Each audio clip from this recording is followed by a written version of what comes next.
In Cairo, a muezzin calls faithful Muslims to prayer.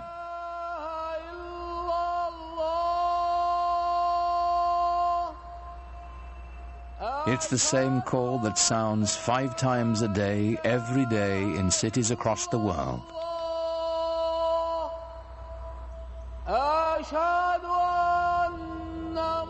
Nearly a quarter of the people on earth respond to it, bound together by the enduring spirit of Islam.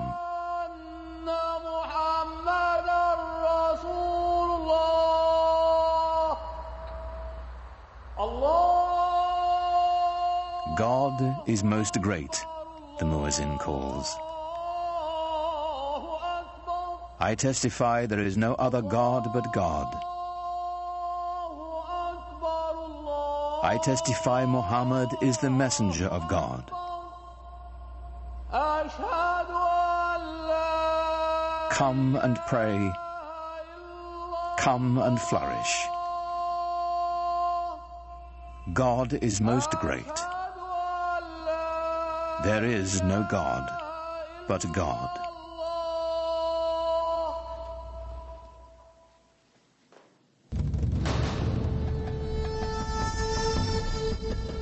In the unfolding of history, Islamic civilization has been one of humanity's grandest achievements.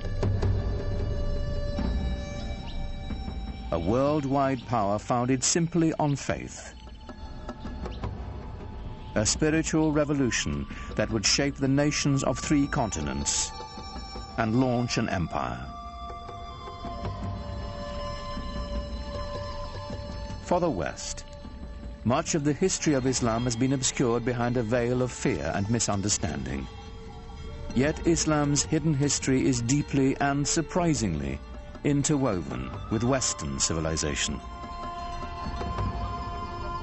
It was Muslim scholars who reclaimed the ancient wisdom of the Greeks, while Europe languished in the Dark Ages. It was they who sowed the seeds of the Renaissance, 600 years before the birth of Leonardo da Vinci.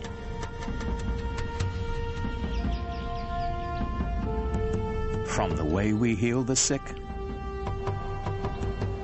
to the numerals we use for counting,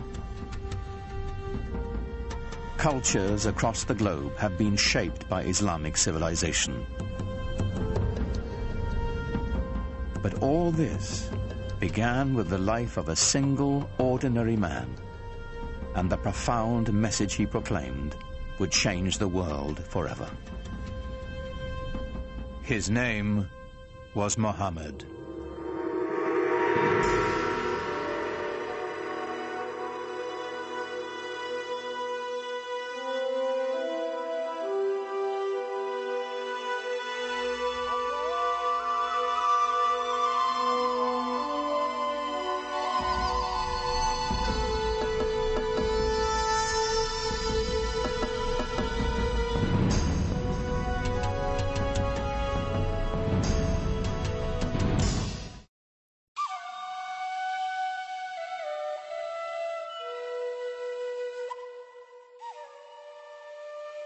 To Muslims, the life of Muhammad is a story revered, in its mysteries as much as its certainties, that our beliefs held sacred.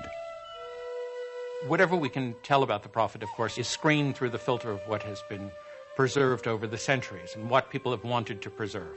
And it's very difficult to pull out from all of these different sources that are very adoring and the ordinary human being that the person that he was.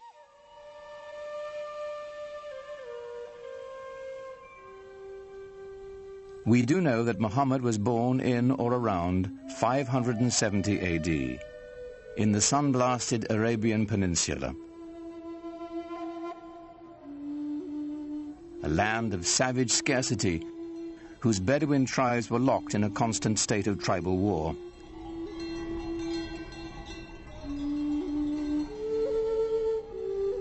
While still an infant, Muhammad's parents gave him his first taste of life in the desert. Muhammad was from a town, Mecca, but he was sent off to live with the Bedouin because the people, even in the town of Mecca, felt that the Bedouin were the holders of the the deeper cultural Arab values. And the Bedouin view the townspeople as having lost their really authentic roots in Arab culture and the poetry and animal husbandry and all the things that they do so well. By the time Muhammad was 6, both of his parents had died, and he was taken under the protection of his uncle, chief of his clan.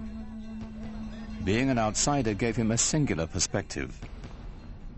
He'd been orphaned early and developed very early on a passionate sense of concern for those who are left out of society.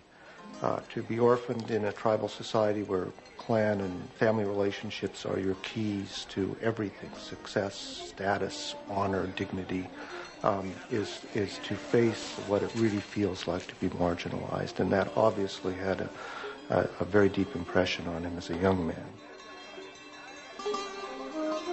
In some ways, it was detrimental, of course, to grow up without parents, but in other ways, he was so adaptable.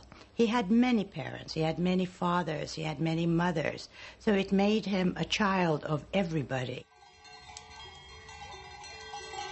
Muhammad's clan, like Arabs all across the Arabian Peninsula, would share the stories that had been told and retold for generations. Pre-Islamic Arabian civilization was largely an oral culture, and there was tremendous respect for and admiration for people who could express themselves orally, and especially those who could recite poetry almost at the drop of a hat. Some of the most important people in a tribe were the poets. As they sang of the glory of the tribe, they told the story of the tribe. To the Bedouin, the word had a mystical importance. Poets linked the tribe to its ancestors and celebrated values older than memory.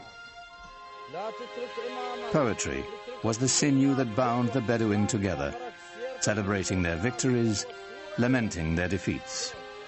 The poems themselves, like the poems of Homer, both celebrate this great heroic ethos and yet intimate in the deepest way the tragedy that this ethos of constant tribal warfare brings to people. Warfare and conflict were the grim realities of a dangerous time. Muhammad's uncle taught him the skills he'd need to survive in a world where even a prophet would wield a bow and arrow.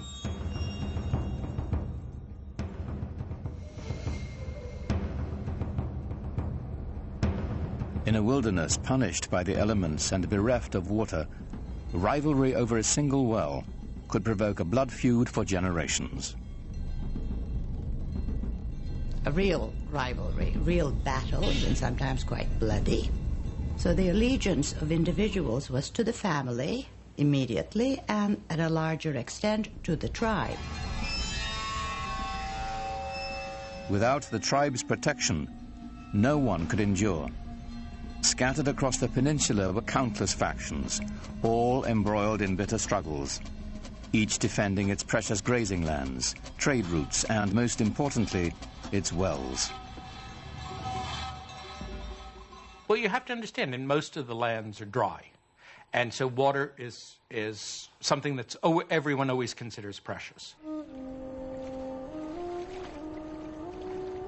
For those of us in climates that are more heavily watered, it's difficult to understand the depth and the centrality of the symbol of water in societies that are desert and in which it only rains once or twice a year, and in which a little water makes the difference between life and death.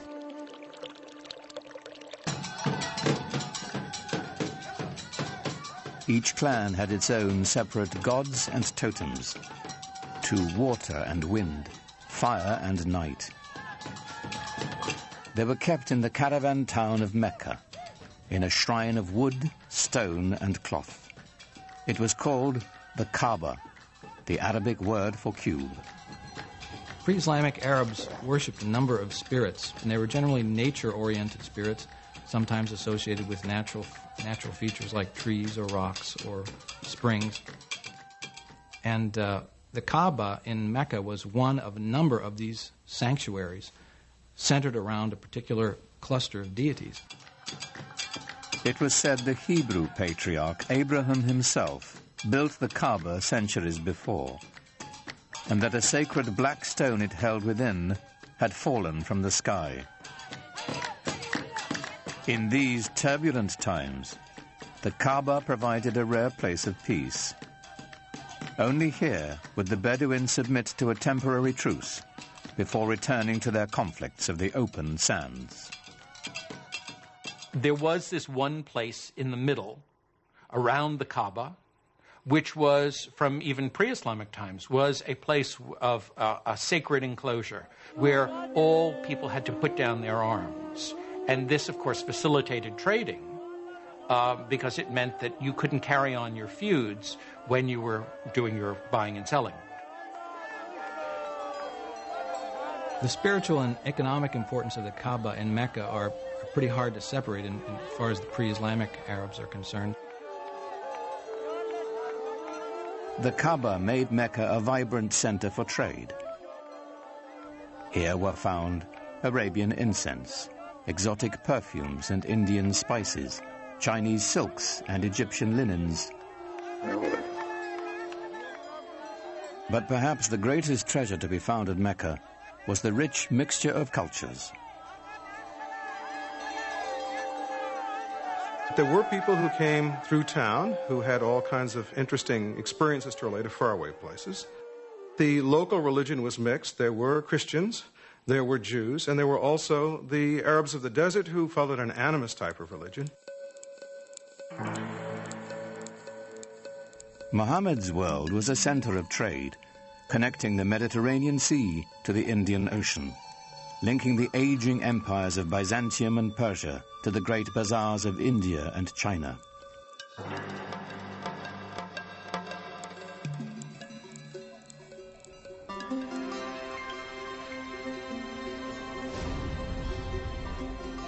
Muhammad became a merchant.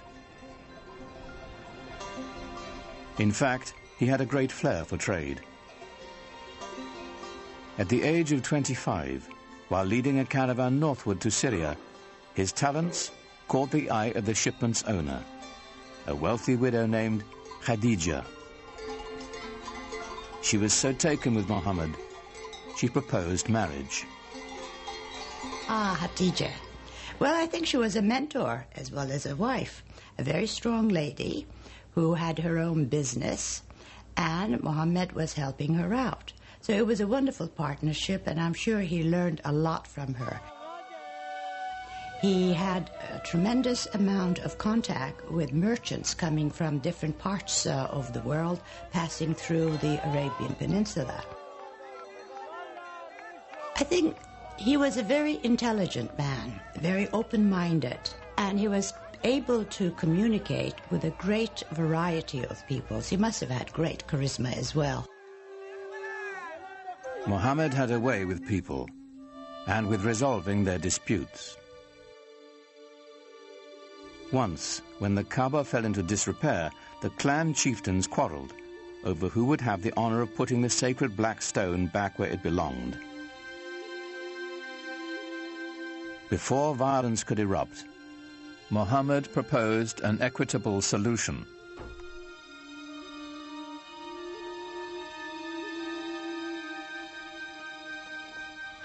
United in the effort, the four leaders shared the weight and the honor. In gratitude, they invited Muhammad himself to replace the sacred stone. He became known as Al-Amin, the trusted one. There are all kinds of indications that he was tremendously interested in religious questions. This is obviously not something that an ordinary person probably was interested in those days. He talked to sages, Arab sages. He talked to Jewish and Christian sages who lived in the area. He used to go up into the rock hills around Mecca and meditate, think about things. and at some point had this extraordinary vision, which is spoken about very evocatively and elusively.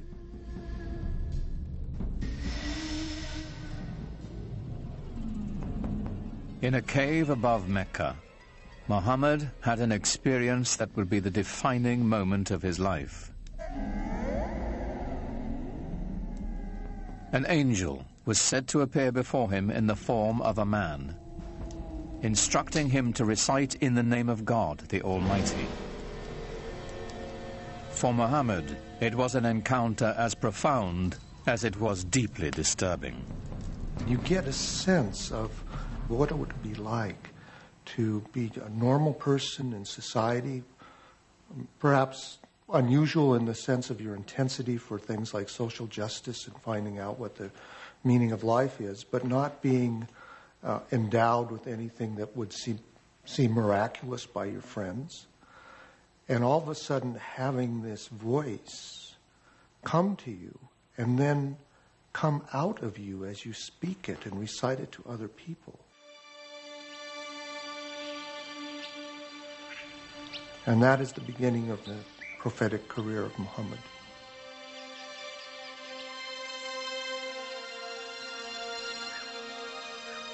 The months to come would bring more revelations.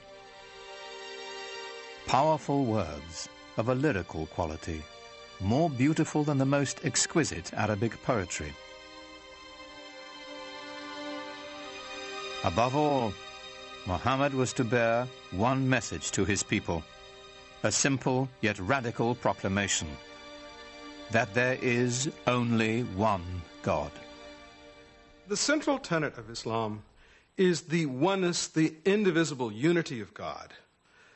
Not something that is simply that one pays lip service to, but something that is absolutely the most important concept. Divine unity is more than saying there's only one God and there aren't other deities. It's only thinking about one thing. So to be thinking about possessions, to be thinking about status, to be thinking about power are all intellectual idols.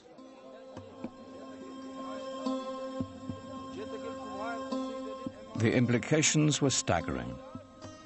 One God meant one people. No more tribal divisions. To the poor and unprotected, the prospect was revolutionary. Seems to me that one of the most important things in his early teaching that isn't often talked about is the strong social justice message that he delivered. In Mecca of the time, there was an increasing separation between the haves and the have-nots. He insisted that this was not to be and that we should share the wealth, and it was this social justice message that I think that really got him a hearing among many of the folks. So coming with Islam, it was a new order, a new way of life. And it was a beautiful way of life because everybody was equal, black, white, men, women, children. So it had that type of universal appeal, which I think was the reason why Islam spread so rapidly. Many were moved by Muhammad's message as he began to speak out in the community. It had the suppleness and symbolic depth of the great pre-Islamic poems that had been created by this people and that had given this people in Arabia such an extraordinary ear for verbal expression, where verbal expression was the commanding cultural force. Some people called him a poet, and there's a Quranic surah basically saying, Muhammad is not a poet. Poets speak through desire. This is not the voice of desire, this is the voice of God. Muhammad's following began to grow. They called themselves Muslims, for those who surrender to God. They set out to preserve the message Muhammad had brought. This was the beginning of the Quran. The Quran was revealed orally. But very soon people realized that it had to be written down in order to make sure that it wasn't corrupted and that the original message was maintained.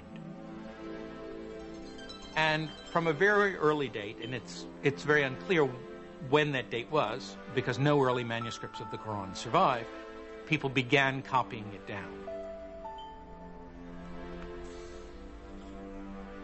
The Quran is a revelation of spiritual teaching, of both ethical and social guidance. It was revealed and remains in Arabic. What's so extraordinary about the Quran is its naturalness, so that it can say the most powerful cosmic things with a sense of intimacy, so that power and tenderness come together constantly in the Quranic language. With words alone, the Quran delivers its vision to the faithful.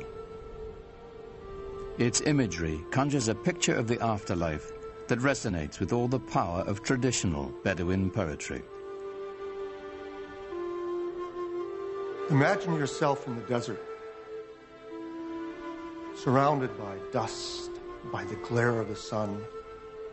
You wear cloaks to cover your body because the wind will just sear your skin right off your face. And you walk into an oasis. The temperature drops dramatically. There's a quiet there. The wind is no longer howling. Everywhere you look, you see green and color. The world of water and paradise are symbolically tied to one another. And the Quran can conjure that up with just a few briefly chosen words.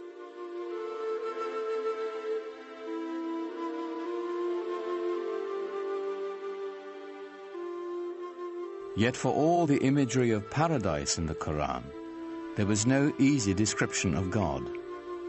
The mystery would remain. It's very difficult to talk about God without reifying God. Reifying to make God into a thing, or anthropomorphizing God, to make God into a projection of our own human self.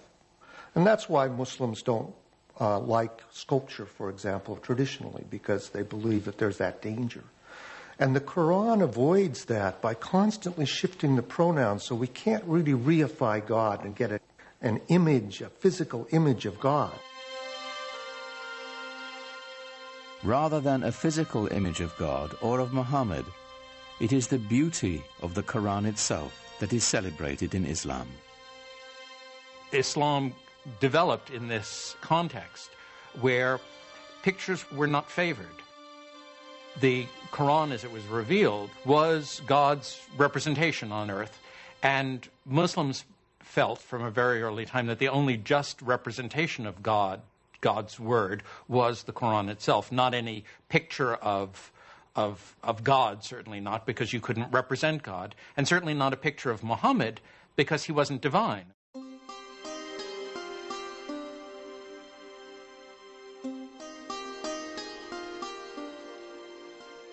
At certain times and places, people did make images of the Prophet Muhammad, but these are not religious images. These are not images meant to be worshipped. They're not images of a saint or of God.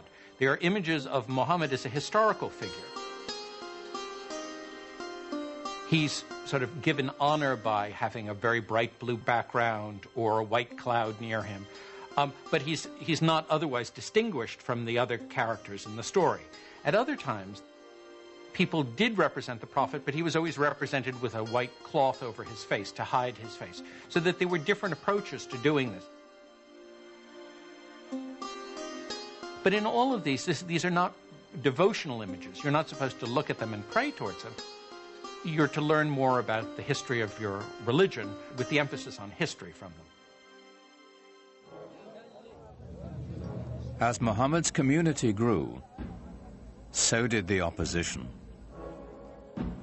People, of course, were skeptical and said, look, if you're a prophet, where's your miracle? And the prophets in the Quran, Moses had miracles, Jesus had miracles. Where's your miracle? The Quranic answer to that challenge is, this is the miracle, this Quran. But that wasn't miracle enough for the people who defined themselves by the gods of their ancestors and the totems of their tribe. Their doubts increased. The idea of life after death appalled them. So the Quran presents people as really being skeptical. You mean to tell me that after I die and my body has gone back to the elements and I've been putrefied, that I'm going to be put back together again and brought back to life? That, of any of the messages in the Quran, that struck the people of Arabia as being the most hard to believe. Muhammad also spoke of eternal damnation for the unjust. He used the language of apocalyptic imagery, talking about the signs of the ends of time, when the mountains crumble, when the skies are rolled up like scrolls. Then you will know what responsibility you bear for your actions. There are references to those who are unjust going to the fire. To the non-believers, the divine reckoning Muhammad invoked was an outrage. His dismantling of their heritage and customs, deeply unsettling. It was a threat in several ways, to their social order, to their age-old traditions, and an economic threat because of the importance of the pilgrimage shrine of the Kaaba in Mecca. As Muhammad's following increased, the social fabric of the caravan city began to unravel.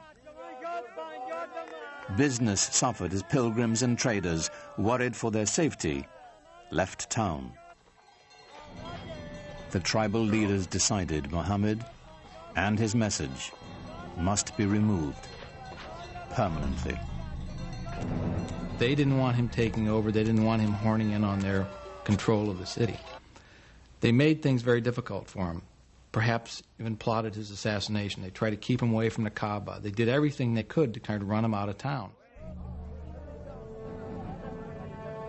They demanded that Muhammad's uncle remove his clan's protection from the Prophet, which would clear the way for his murder without the threat of retribution. But his uncle refused. The battle lines were drawn. Nothing short of tribal war would settle the conflict now. Muhammad is clearly asked to do extraordinary things, to tell the Bedouin to give up many of their notions of multiple gods, to give up their attachment to their ancestors and their tribal warfare in the way they had, things that could and did make him the object of scorn, persecution, and an attack.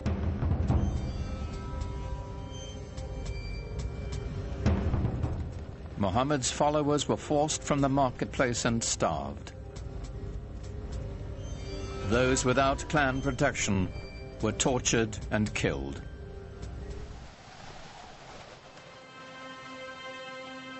In 619 AD, Muhammad's wife, Khadija, died, and his uncle as well. Gone were his first great love and his only protector. Here at last was the opportunity his enemies had been waiting for. But in the lush oasis town of Yathrib, north of Mecca, a refuge opened to Muhammad and his people.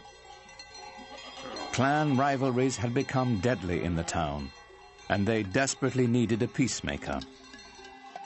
They had heard that Muhammad was a very trustworthy man. They heard that he had great arbitration skills, and they thought, let's see if we can't get him up here and help us out. So they invited him.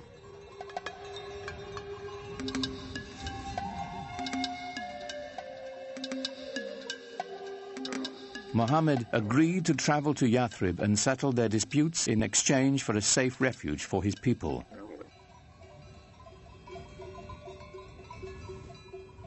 For Muhammad's followers, leaving the place of their ancestors, their families and tribes, was the ultimate test of devotion.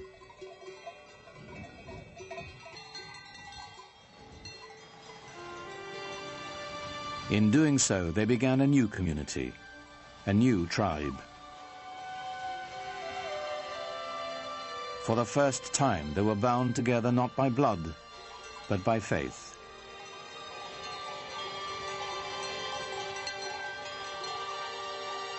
In the course of a single caravan journey, Islam marks its true beginnings. Their journey is known as the Hijrah. 622 in the Christian calendar marks the Muslim year 1.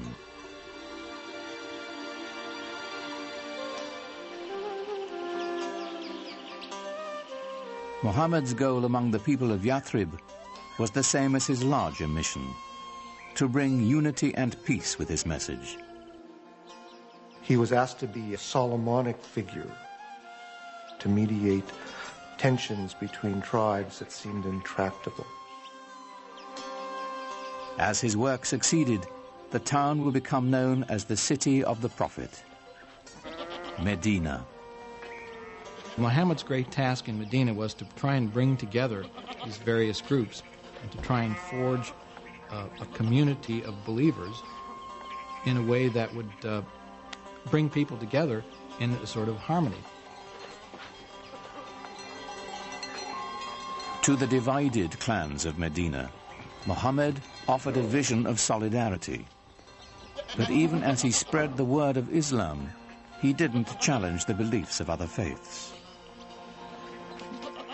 Islam sees itself in relationship to the earlier revealed religions of Judaism and Christianity and treats them as people of the book. It believes that God had revealed himself, his word, to mankind many times, to Moses, to Jesus, for example, but each time people went astray. Throughout the Quran, we have a sense of the humanity of Muhammad, his humbleness as a person, and the extraordinary challenge of the mission he was given by this divine revelation.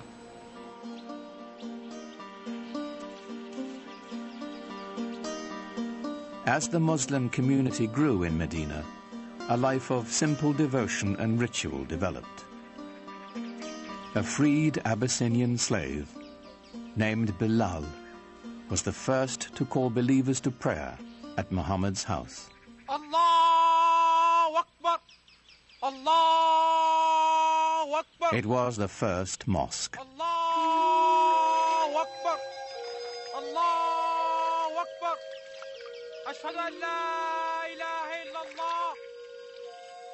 The call to prayer has within it the first Islamic pillar, which is the affirmation of God's unity.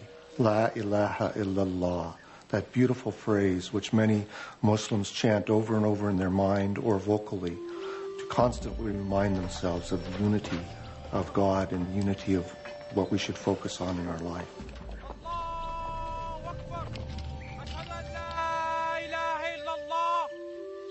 أشهد أن لا إله إلا الله أشهد أن محمدا رسول الله. Praying together is a good thing. It cements the idea of belonging to a movement, to a religion, to an organization, to a community. The result is something very, very powerful, even to watch, even for a non-believer or someone from another religion. We carry out physical gestures of prayer in worship that unify our body and our mind and our soul, all at the same moment of bowing and touching our head to the ground toward that exact center. What could be a more powerful symbol of unity? It's said that while he was in Medina, Muhammad received a revelation instructing those in prayer to face in the direction of the Kaaba in Mecca. Though filled with pagan idols, it was still the shrine of Abraham, the first believer in the one true God.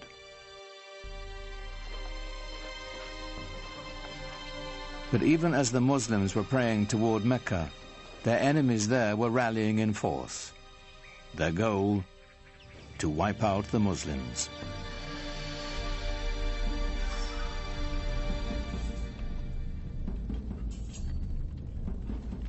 Muhammad's people began to gather arms.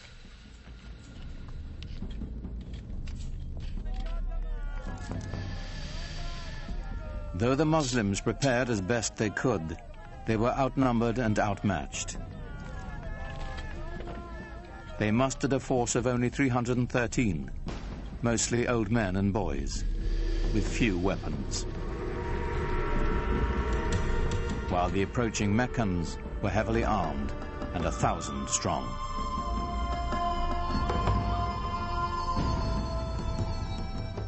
For years, Muhammad had tried to bring Islam to the people of Mecca peacefully. Now it was time to fight.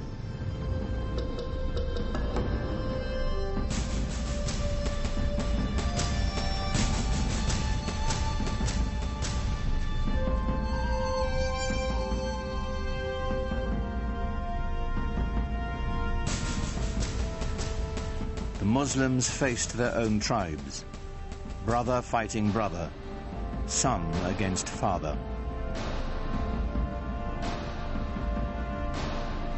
Yet they came armed with a powerful weapon, a passionate belief in their faith.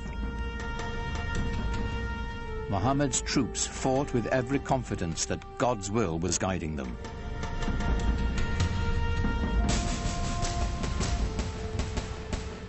They fought 3 very, very bloody battles. At one point, the entire young Muslim community was right on the edge of annihilation.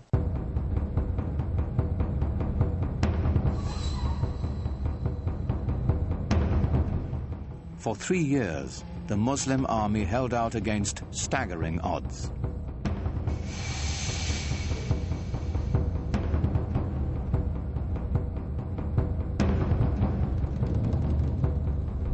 As word of the fighting spread, other Bedouin tribes saw God's hand in Muhammad's victories. One by one, the peoples of the desert began to join in his struggle. The Muslim army grew, and the tide began to turn.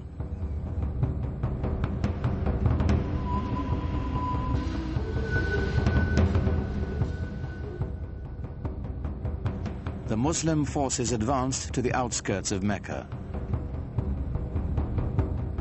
It was a furious siege that lasted for nearly a month. Until, finally, the city fell to Muhammad.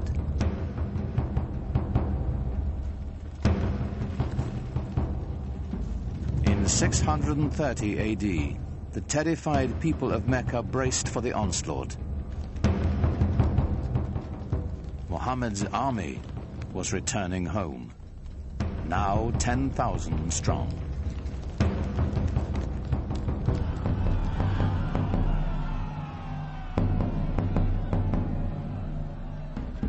The vanquished knew the terrible fate that awaited them.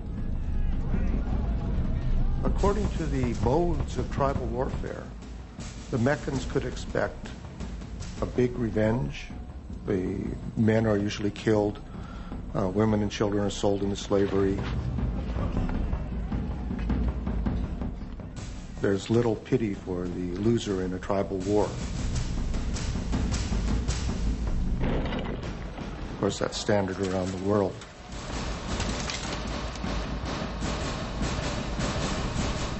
But Muhammad had a surprise in store for the fallen city.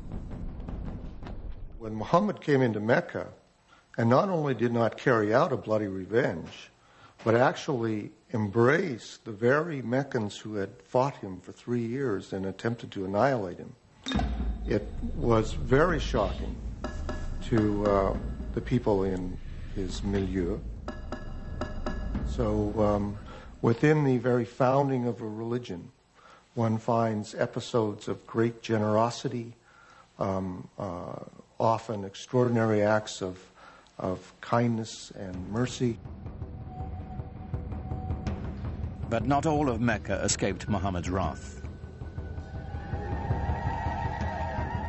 Flush with victory, his troops marched straight to the Kaaba. 7 times they circled the shrine, as those who had come to seek its protection appealed to their idols. But it was not the pagan people Muhammad had come to destroy. It was their gods. He raised his staff, and the tribal gods of his ancestors smashed into dust. When Muhammad entered Mecca and entered the shrine and destroyed the idols in the shrine, this is of great cultural and symbolic importance in Islam. By breaking the idols, he was breaking apart the tribal system in which each tribe really had its own independent deity.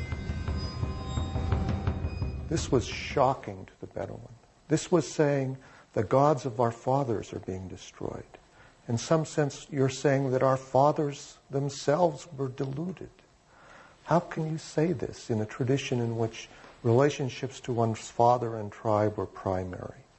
So this act of iconoclasm then is seen as an act of prophetic violence that has just as much importance in Islamic tradition as Moses' breaking of the tablets when he saw the idolatry at Mount Sinai, or Jesus' casting the money sellers out of the temple.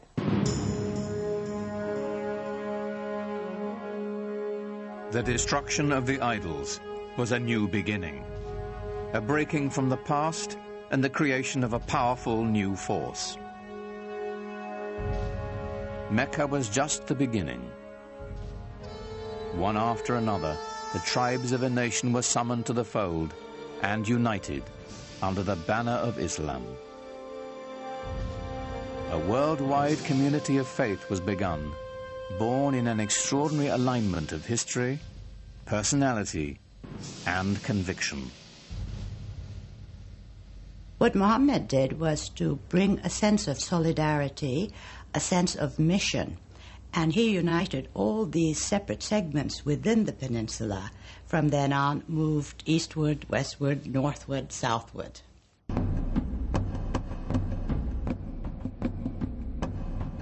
The Muslims turned to the north, swept into present-day Lebanon and Syria.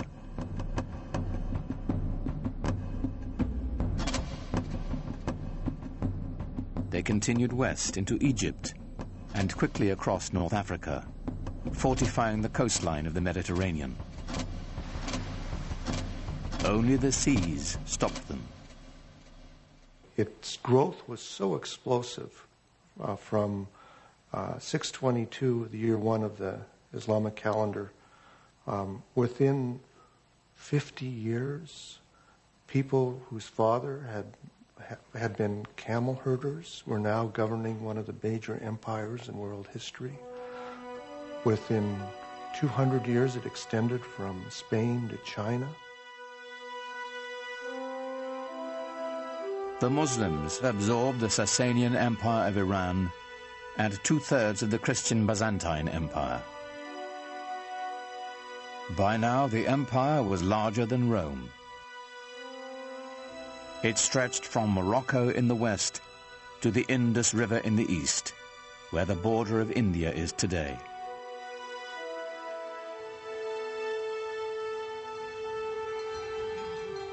How had it happened that so small an army could conquer an area so large, so fast, so easily? Islam's success in expanding into the central Middle East and across North Africa was due in large part because people were fed up with previous regimes. So the idea that Muslims were going across the world saying convert or die is really not accurate, not at all. That it didn't have a heavy hand. They didn't rule with a heavy hand. They allowed the conquered peoples to maintain their administrative structures. They allowed the Christians and the Jews to maintain their religious law and to be governed by them. And so, in many cases, conquered peoples did not feel the presence of the new regime very heavily.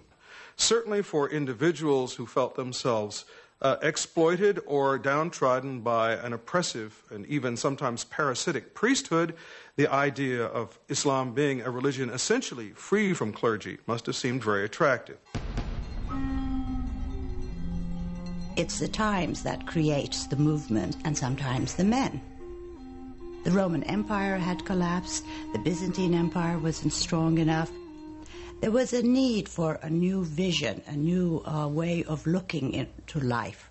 And I think what happened at that time, Muhammad's mission, filled the void that the societies wanted. They really wanted some sort of solidarity in their lives.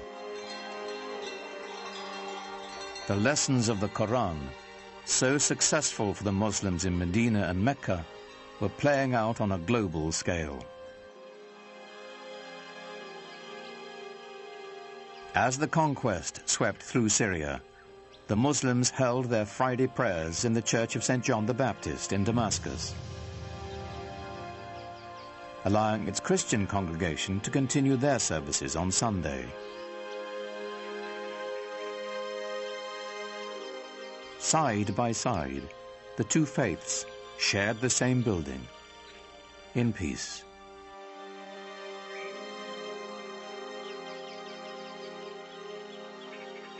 As the Muslim community grew, they bought the old church from the Christian congregation and built a huge mosque on the site.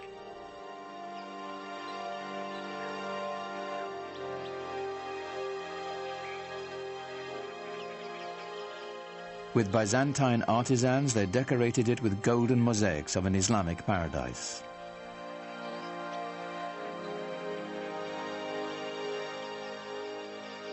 The Great Mosque of Damascus would become a model for new mosques to come, all across the empire.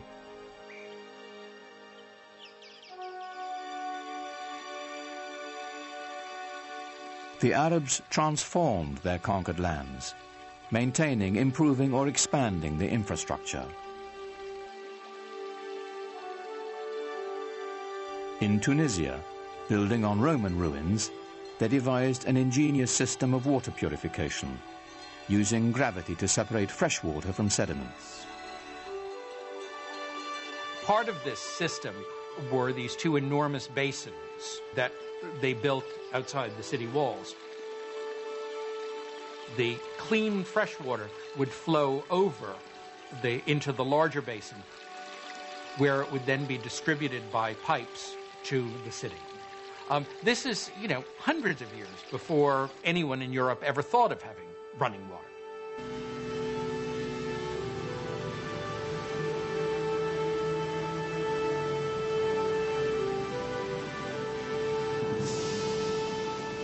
All over you find schemes for bringing water from the mountains where there was more water to the plains where there might be less water.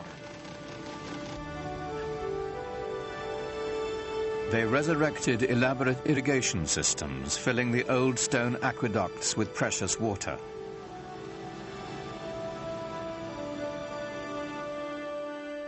Agriculture flourished as life-giving staples like wheat were introduced to the Mediterranean region.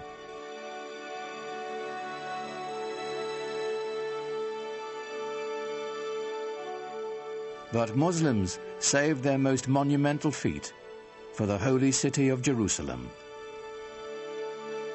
Islam's first great work of art is the Dome of the Rock. It was built in a city that was holy to Christians and Jews, and it's spectacular. Like Mecca and the Kaaba, the significance of this holy site goes back to Abraham, for the rock within is said to be the place he nearly sacrificed his son. It was built to rival the nearby Church of the Holy Sepulchre, where Jesus was said to have been buried. What's extraordinary about the Dome of the Rock is how perfect it is. People revered this site as some place that was holy to Abraham and to Isaac. Imagine, if you will, these new guys coming in and taking over this piece of prime real estate and building a new building for a new religion that sits on top of a mountain and sparkles and glitters in the sunlight for everyone to see. This is not something that a fly-by-night. This is something big and important. Islam has come to stay. In just 100 years, Muhammad's vision had transformed the spiritual and political map of the world, and his followers had established an empire larger than Rome. But Muhammad never lived to see it.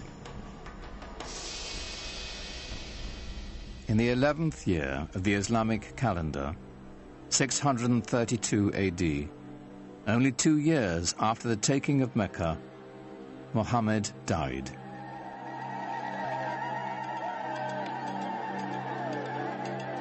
Medina fell into despair. For days, the city was consumed with sorrow and ceremony. He's known to have said that he wanted to be buried very simply, with no marker over his grave. He didn't want people to worship his grave. That would interfere with their worship of God. God had spoken to them only through Muhammad. Now that the Prophet had left them, perhaps God would as well. Muhammad's death set up a crisis in the young Islamic community. The question of succession was the first thing that really occupied people's concerns. At this point, there was a divergence of opinion as to how the community should go about choosing a new leader. According to the Shiites, the faction, the Shia of Ali, Muhammad had indeed designated Ali, his son-in-law and cousin, as his successor. The opinion that came to be the majority opinion, or the Sunni opinion, held that Muhammad had not appointed a successor during his life, but had said, after I am gone, choose one from among your peers, from among the elders.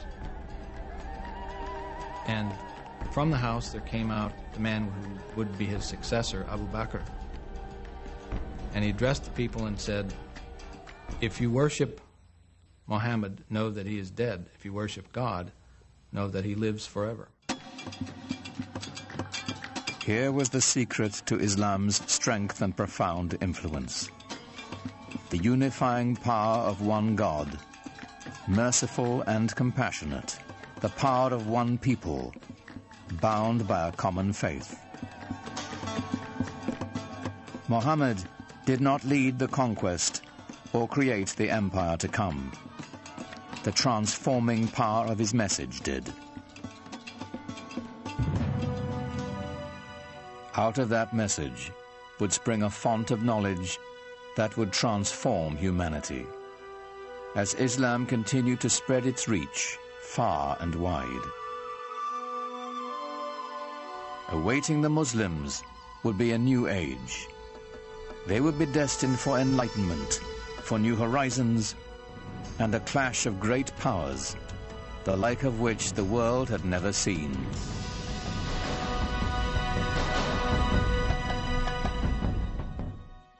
During the 7th and 8th centuries AD, a powerful new faith was about to change the world, the faith of Islam. Its followers launched a conquest not only by the sword, but with the power of ideas.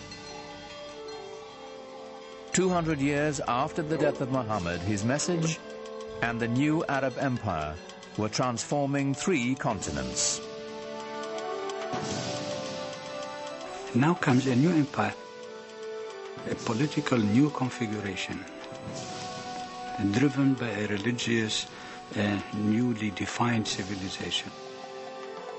This new civilization expanding beyond its own dreams within a period of very short time. Literally, the largest empire civilization had ever known.